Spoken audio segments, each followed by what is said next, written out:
Friends, আমি আজকে তৈরি করছি রুই মাছের ঝোল। আলু দিয়ে এইরকম রুই মাছের ঝোল গরম ভাতের সাথে খেতে কিন্তু দুর্দান্ত লাগবে। আশা করছি আমার এই রেসিপিটি আপনাদের খুবই ভালো লাগবে। আর ভালো লাগলে প্লিজ চ্যানেলটা সাবস্ক্রাইব করে অল অপশন সিলেক্ট করে পাশে থাকবেন। তো চলুন, রুই মাছের ঝোল তৈরি করার জন্য আমি এখানে 6 পিস রুই মাছ খুব ভালোভাবে ধুয়ে পরিষ্কার করে নিয়েছি।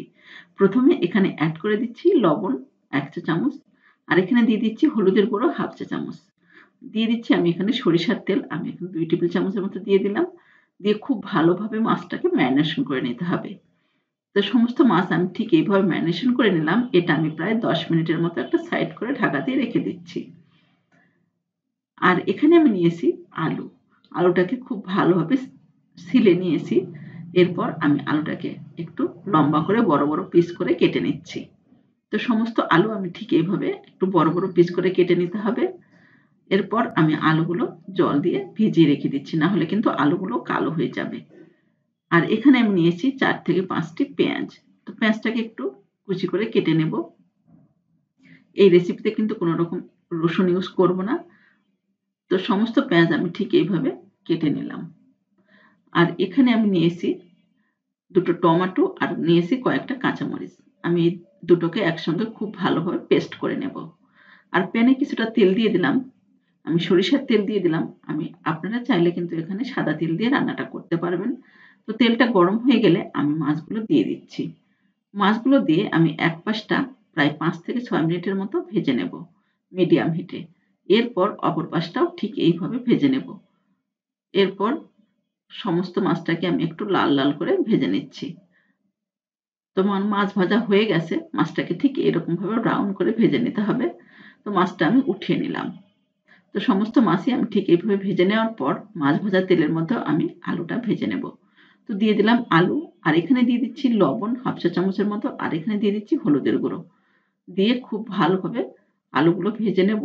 মিডিয়াম হিটে 5 থেকে 6 মিনিটের মতো এইভাবে একটু লাল লাল করে আলুগুলো ভেজে নিতে হবে। তো আমার কিন্তু আলুটা ঠিক এইভাবে ভেজে নেওয়া হয়ে গেছে। আমি আলুটা উঠিয়ে নেব। আলুগুলো কিন্তু এইভাবে ভেজে নিতে হবে, না হলে কিন্তু রান্নার টেস্টটা ভালো হবে না।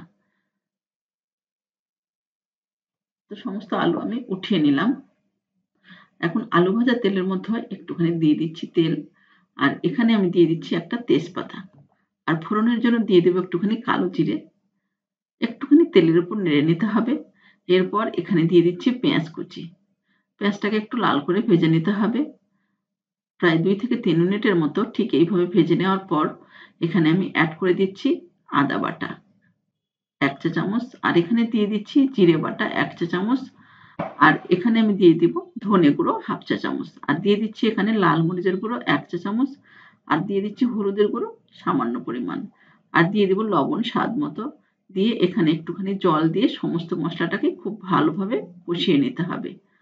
আমি প্রায় 2 থেকে 3 মিনিটের মতো এইভাবে মশলাটাকে কষিয়ে নিলাম। মশলাটা কষিয়ে নেওয়ার পর এখানে অ্যাড করে দিচ্ছি আমি টমেটো আর কাঁচামরিচের পেস্টটা। দিয়েও এটা আমি খুব ভালোভাবে কষিয়ে নেব প্রায় 3 থেকে 4 মিনিটের মতো। এতে করে টমেটোর যে একটা কাঁচা গন্ধ সেটা কিন্তু চলে যাবে। তো টমেটো এবং মশলাটাকে খুব ভালোভাবে কষিয়ে নেওয়ার পর এখানে অ্যাড করে দিতে হবে ভেজে রাখা আলু। তো আলুটাকে দিয়ে আমি খুব ভালোভাবে মশলার মতো মিশিয়ে নেব। এতে করে সমস্ত মশলা আলুর মধ্যে কিন্তু ঢুকে যাবে। তো আলুটা কষিয়ে নেওয়ার পর এখানে দিয়ে দিতে হবে জল। আমি এখানে প্রায় 2 কাপের মতো দিয়ে দিলাম জল। জলটা দিয়ে ঝোলটা যখন ফুটে উঠবে তখন এখানে কিন্তু মাছগুলো দিয়ে দিতে হবে। তো অলরেডি আমার ঝোলটা কিন্তু ফুটে উঠেছে। এই পর্যায়ে আমি ভেজে রাখা মাছগুলো দিয়ে দিলাম। মাছগুলো দিয়ে আমি এটা ঢাকা দিয়ে রেখে দেব প্রায় 5 থেকে 7 মিনিটের মতো। আর এ সময় অবশ্যই গ্যাসের ফ্লেমটা কিন্তু মিডিয়ামে রাখতে হবে। তো 7 মিনিট পর আমি আবার ঢাকাটা উঠিয়ে নিচ্ছি। দেখুন, ঠিক এই পর্যায়ে আমি কয়েকটা কাঁচামরিচের ফালি এখানে উপর দিয়ে ছড়িয়ে দেব। দিয়ে প্রায় 1 মিনিটের মতো একটু জাল করে নেব। আপনারা চাইলে এখানে ধনেপাতা কুচিও দিয়ে করতে পারেন।